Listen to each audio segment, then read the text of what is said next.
ഒരു ഷോർട്ടായിട്ടുള്ള ആൾക്കാർക്ക് ഇതിലിരുന്ന് ഓടിക്കൽ കുറച്ച് ബുദ്ധിമുട്ടായിരിക്കും. മോഡിഫിക്കേഷൻ എന്ന് പറഞ്ഞാൽ ആകെ ചെയ്തത് ഈ ഒരു എക്സോസ്റ്റിൽ വരുത്തിയ മോഡിഫിക്കേഷൻസ് മാത്രമേ ഉള്ളൂ. എന്തായാലും നമുക്ക് ജസ്റ്റ് വണ്ടി ഒന്ന് ഓൺ ചെയ്ത് നോക്കാം.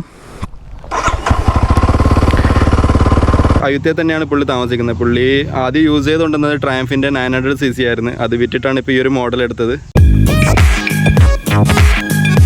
സോ ഹൈ ഫ്രണ്ട്സ്, എല്ലാവർക്കും പുതിയൊരു വീഡിയോയിലോട്ട് സ്വാഗതം. ഒരു പുതിയൊരു വണ്ടിയുടെ വിശേഷമായിട്ടാണ് ഇന്ന് ഞാൻ വന്നേക്കുന്നത്. അപ്പോൾ ഞാൻ റിവ്യൂ ചെയ്യാൻ പോകുന്നത് കവസാക്കിയുടെ KLX 230 എന്ന് പറയുന്ന ഒരു മോഡലിനെ പറ്റിയാണ്.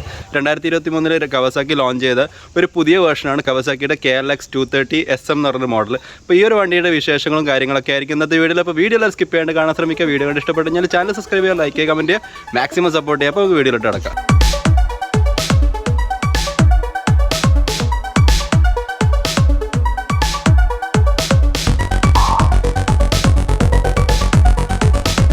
അപ്പോൾ ഈ ഒരു മോഡലിനെ പറ്റിയാണ് ഞാൻ പറഞ്ഞത്. അതായത് കവാസാക്കിയുടെ KLX 230 SM എന്ന് പറഞ്ഞൊരു മോഡലാണിത്. ഒരു പക്ക സൂപ്പർ മോട്ടോ ഡിസൈനിലാണ് ബൈക്ക് വന്നേക്കുന്നത്. അതായത് ഓൺ റോഡും ഓഫ് റോഡും എൻജോയ് ചെയ്യുന്ന റൈഡേഴ്സിന് ഫോക്കസ് ആയിട്ടാണ് കവാസാക്കി ഈ ഒരു മോഡൽ ഇപ്പോൾ ലോഞ്ച് ചെയ്തിട്ടുള്ളത്. നമുക്ക് എല്ലാവർക്കും അറിയാം, അതായത് സൂപ്പർ മോട്ടോ ബൈക്സ് കൂടുതൽ റോഡിൽ ഇല്ലീഗൽ ആയിരിക്കും. പല ബ്രാൻഡുകളും സൂപ്പർ മോട്ടോ ബൈക്സ് ഇറക്കുന്നത് ട്രാക്ക് പർപ്പസിന് വേണ്ടിയായിരിക്കും. പക്ഷേ കവാസാക്കി ഈ ഒരു മോഡൽ ഇറക്കിയേക്കുന്ന ഡ്യുവൽ പർപ്പസിന് വേണ്ടിയിട്ടാണ്. അതായത് നമുക്ക് ഹൈവേയിൽ യൂസ് ചെയ്യാം, അതുപോലെ തന്നെ ഓഫ് റോഡിങ്ങും യൂസ് ചെയ്യാൻ പറ്റും. സോ അപ്പോൾ ഞാൻ ഈ ബൈക്കിൻ്റെ മെയിൻ ഫീച്ചേഴ്സ് നിങ്ങൾക്ക് കാണിച്ചു തരാം.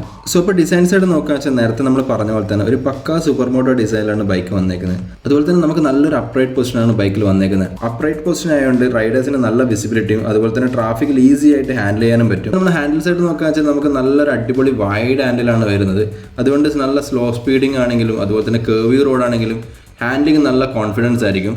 സോ ഇപ്പോൾ ഈ ഒരു ബൈക്കിൻ്റെ എഞ്ചിൻ സൈഡ് നോക്കുകയാണെങ്കിൽ 233cc സിംഗിൾ സിലിണ്ടർ എഞ്ചിനിൽ 19.8 ന്യൂട്ടൺ മീറ്റർ മാക്സിമം ടോർക്കും അതുപോലെ തന്നെ 18.7 horse power maximum power produce ചെയ്യാൻ പറ്റുന്ന ഒരു എഞ്ചിനാണ് ഈ ഒരു ബൈക്കിൽ വന്നേക്കുന്നത്. ബൈക്കിൽ വരുന്നത് 6 ഗിയർ ട്രാൻസ്മിഷനാണ്. 7.5 ലിറ്റർ ടാങ്ക് കപ്പാസിറ്റി വരുന്ന ഒരു ഫ്യൂൽ ടാങ്കാണ് നമുക്ക് ഈ ഒരു ബൈക്കിൽ വന്നേക്കുന്നത്. വണ്ടിയുടെ സീറ്റായിട്ട് നോക്കാൻ വെച്ചാൽ നമുക്ക് 845 mm ആണ് സീറ്റായിട്ട് വരുന്നത്. അതുപോലെ തന്നെ 230 mm ആണ് വണ്ടിയുടെ ഗ്രൗണ്ട് ക്ലിയറൻസ് വരുന്നത്. വണ്ടിയുടെ കർവ് വെയിറ്റ് നോക്കുക വെച്ചാൽ 134 കിലോഗ്രാമാണ് കർവ് വെയിറ്റ് വരുന്നത്.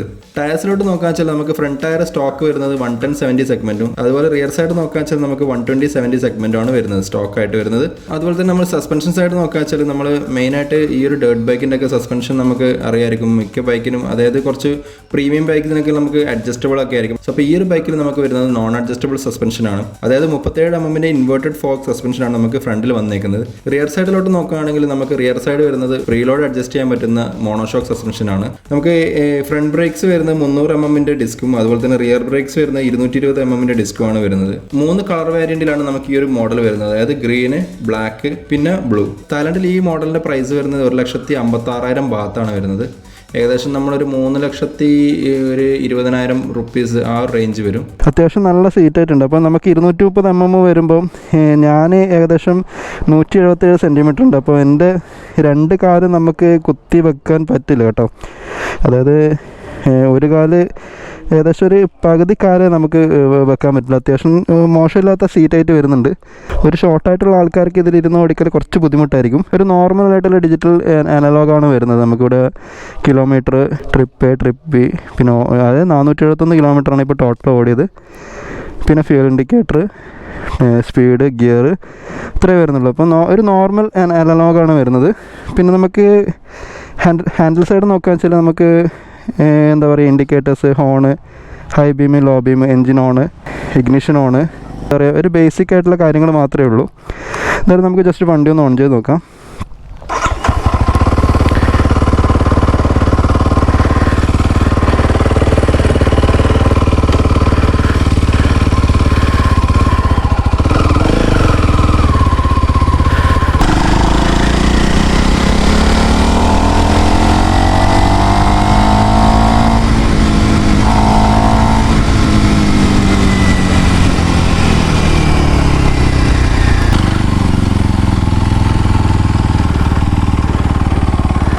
എന്തായാലും നമുക്ക് ഓഫ് റോഡിങ് ചെയ്യാൻ പറ്റിയ ഒരു അടിപൊളി ബൈക്ക് തന്നെയാണ് കവാസാക്കിയുടെ ഈ ഒരു KLX 230 SM എന്ന് പറയുന്നൊരു മോഡൽ. കവാസാക്കിയുടെ 230 സെഗ്മെൻറ്റിൽ നമുക്ക് 2 വേരിയൻറ്റ് വരുന്നുണ്ട്.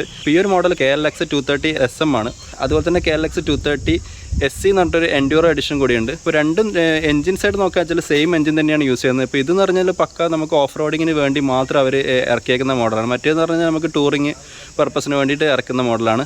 സോ അപ്പോൾ എന്തായാലും ഇന്നത്തെ വീഡിയോ എല്ലാവർക്കും ഇഷ്ടപ്പെട്ടെന്ന് വിചാരിക്കുന്നത്. വീണ്ടും നല്ലൊരു വീഡിയോ ആയിട്ട് നമുക്ക് വീണ്ടും കാണാം. അതുവരെ stay blessed, stay happy, by.